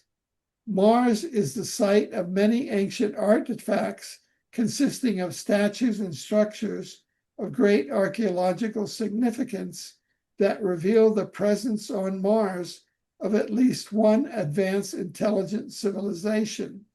The similarity of archaeological forms on the Earth and Mars indicates an historical linkage between these two planets, specifically a connection between ancient Egypt and ancient Mars. Knowing the true history of this connection might optimize our chances of survival against the forces of solar system cataclysm. Implication 7. Any future manned mission to Mars, such as by the United States and Russia, should account for the diversity of human races, animal species, and ancient artifacts on Mars, and carefully plan to protect these resources from the externalities of the mission. To do otherwise would violate the precautionary principle and the prime directive as they govern the ecology and the civilization on Mars, respectively. Implication number 8. The evidence of life found in the Columbia Basin is so abundant, esoteric, and diverse that it deserves further scrutiny. The data provided by PIA 10214 is so dense that it could be called a veritable Disneyland or diorama of Martian economy and culture. We cannot discount the possibility that the discovery of life on Mars in this context has involved a Martian educational scenario directed at us. We should explore the Martian home plateau further to determine whether and why the Martians may have constructed this contact event in the Gustav crater of Mars. The remote viewing data suggests that the human civilization living beneath Mars is 150 years more advanced than the human civilization on Earth. If the human Martian civilization has orchestrated an educational scenario in PIA 10214, is the message of this cosmic psyop, behold the complexities of life on Mars and the history of Mars. Such an informational ploy might have been crafted by the culture on Mars in order to educate we Earthlings about Mars now that we are going there, or even to ward off real or imagined hegemony by us. Implication 9. Mars researchers have contacted Mars Anomaly Research Society to tell us that they have discerned from NASA photographs that a reptilian power structure is committing genocide against the humanoid population on Mars, and that US military operations are already underway on Mars to protect the human population there. If this is true, then we will have to decide whether to interfere on Mars in defense of established UN Kogan's norms outlawing genocide, as is the case with the International Criminal Court statute, which outlaws genocide and crimes against humanity, and Mars defense policy will have to be debated openly because it involves interplanetary warfare. Implication 10. The discovery of life on Mars is truly one of the epochal events of the 21st century and begins an exciting new chapter of the human adventure in the universe, one in which humanity collectively crosses threshold that spans its past as an earthbound race and its future as a spacefaring civilization in contact with biological species elsewhere in the cosmos. Paradigm shift. Andy's discovery has been met with resistance and resentment from figures in science, ufology, Mars anomaly research, and exopolitics. Undoubtedly, some of this negativity stems from the fact that Andy has made a significant discovery. Let's examine each of the prevailing views about life on Mars. The first view is a scientific establishment view that there is no life on Mars, that there has never been life on Mars, and that there never could have been life on Mars because conditions there are too inhospitable to Mars. That is the view of Phil Plait, who defamed Andy in his Time Life Discover blog in the furtherance of the Mars cover-up. Here, in this photograph from his website, badastronomy.com, we see former NASA employee Plait wearing a NASA baseball cap at a NASA space shuttle launch site, as if to flaunt his NASA bias as a space science journalist. The second view is the accepted alternative view propagated by Hoagland, Van Flandern, and other luminaries, This view emphasizes that Mars was once inhabited in the very distant past and shows evidence of ancient artifacts like the face on Mars at Cydonia and its surrounding pyramid complex, but avoids speculation that Mars is presently inhabited. This view has dominated discourse about life on Mars in the paranormal media since the face was found in 1976 and will be viewed as precursory once Andy's new findings of life on Mars are accepted by society. The third view is the reactive exopolitical view that the existing findings of Hoagland and Van Flandering was inhabited eons ago should be perpetuated, and also that there might currently be life on Mars, but that this finding can't possibly be based on Andy's evidence. This is the view of Dr. Michael E. Sala, who has falsely alleged publicly that Andy has refused to have his Mars data analyzed by experts. This view will fall away once Andy's critics in exopolitics become convinced that his evidence is unassailable and that he and they are allies.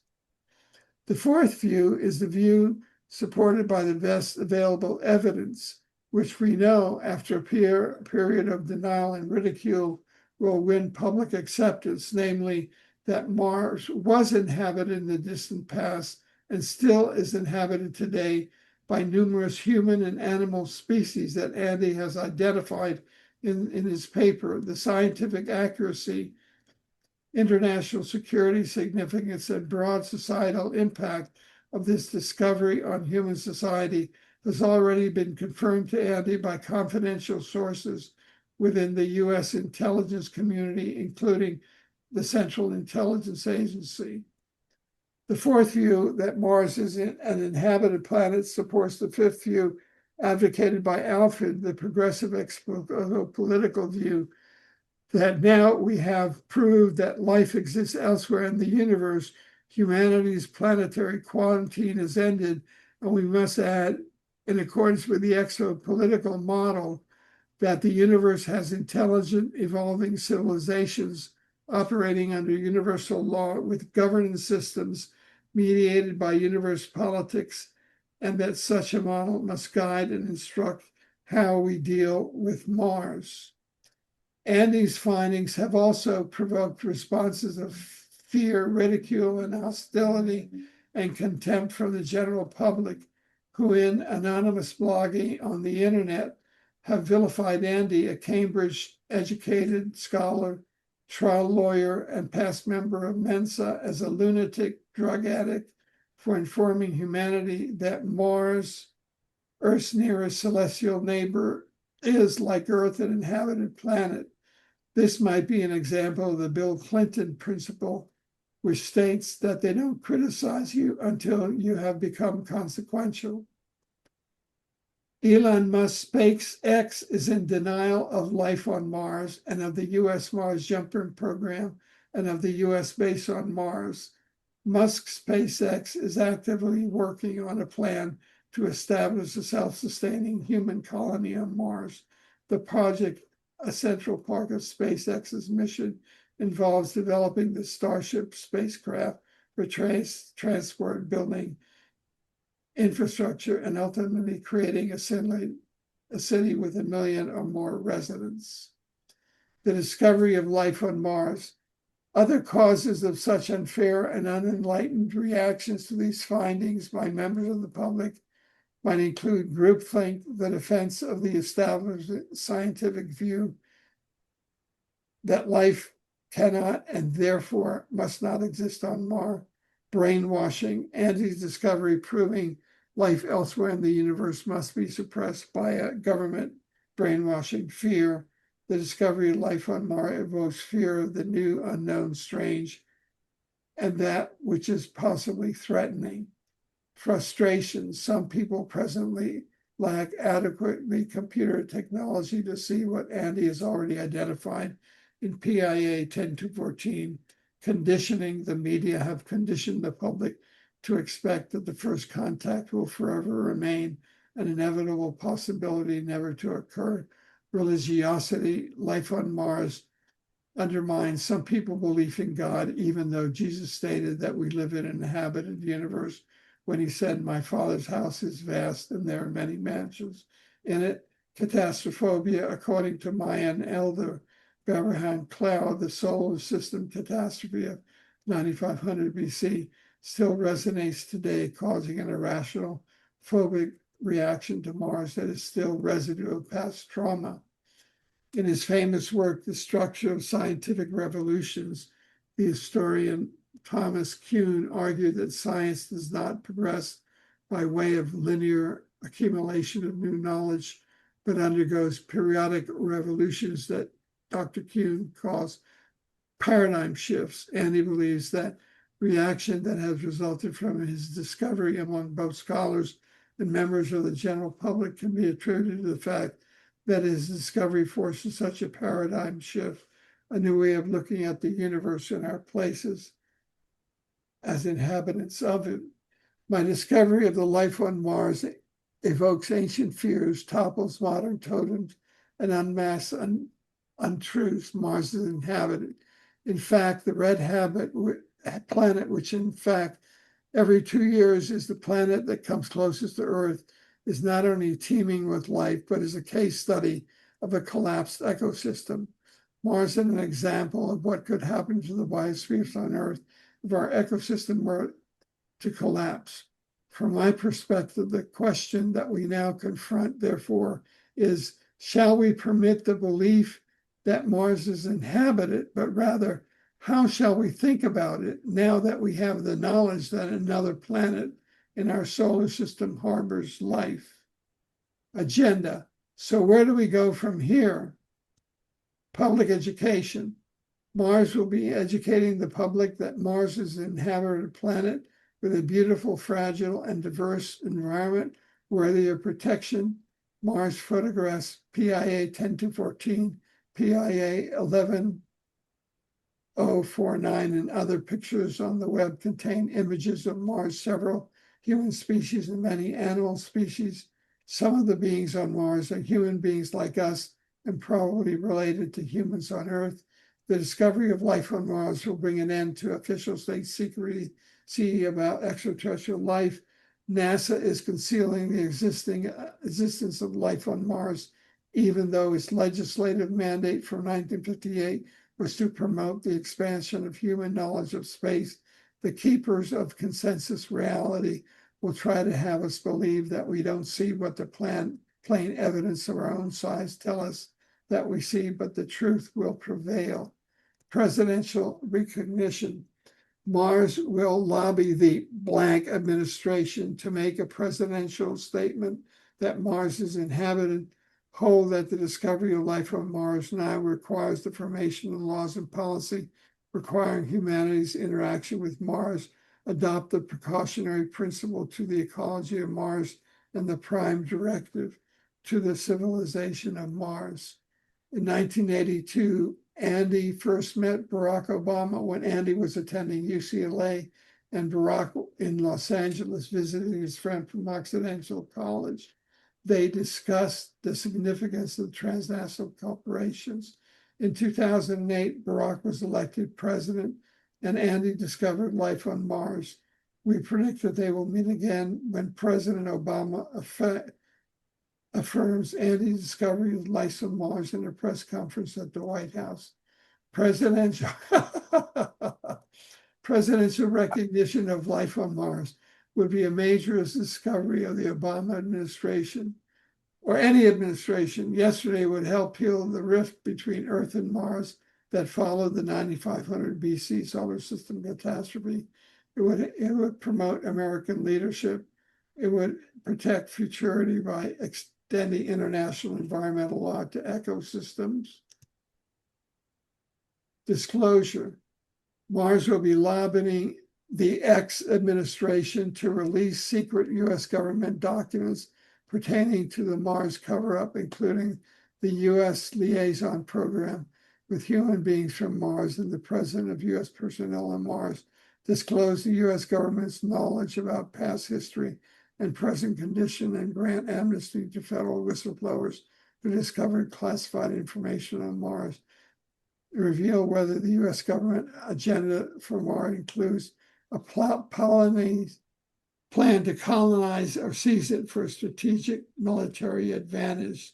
Simultaneously, the Mars Anomaly Research Society, of which I am chairman, will file a lawsuit under the Freedom of Information Act to request disclosure of the U.S. government's secret Mars file, hold a press conference at the National Press Club, announce the discovery of life on Mars and the filing of the lawsuit, urge whistleblowers to disclose what they know of the government's secret Mars agenda.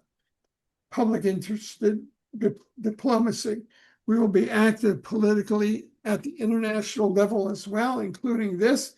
This is international.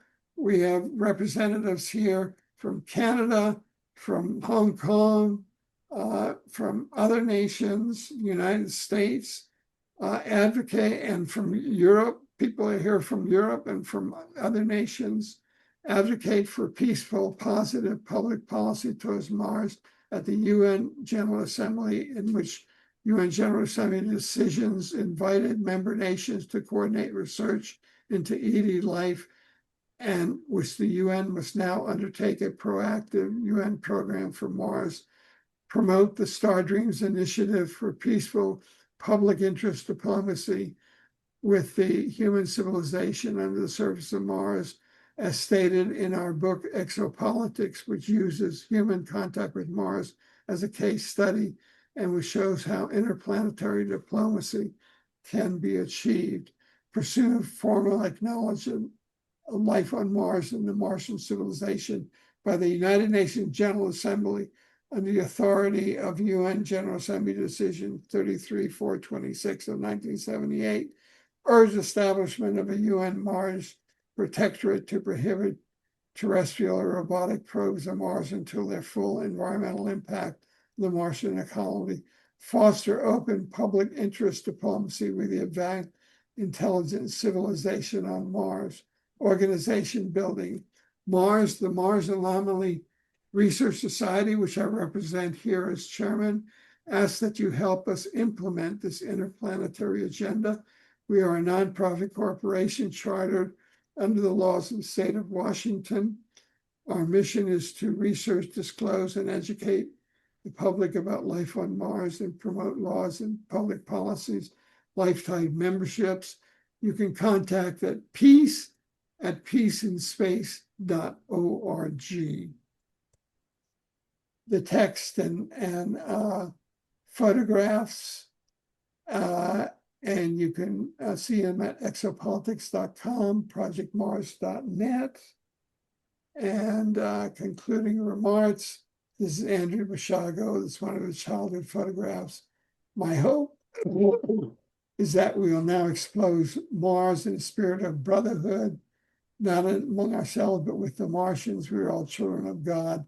Now we must become citizens of the cosmos.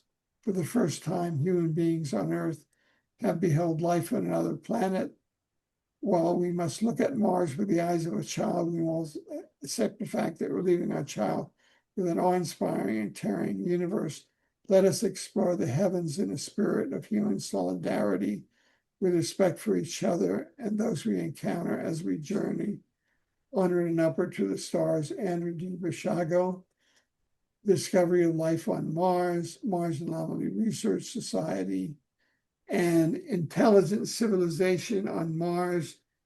As a judge for the International Tribunal, we're holding our first planetary conference on Earth and Mars, human planetary integration between Earth, Mars, Earth, human civilization, and Homo Martis Terris, Martian human civilization. We hope to have Homo Martis there as participants, whether virtually or in person. The purposes are to have peaceful planetary integration of the advanced human civilizations on planet Earth and on planet Mars by making existing secret Earth-Mars technological contact and diplomacy, public and education. You can go to our tribunal website at peaceinspace.org and see all the full available, and we'll go full Planet Go. We can go to federal court to open up the Mars Jumper program.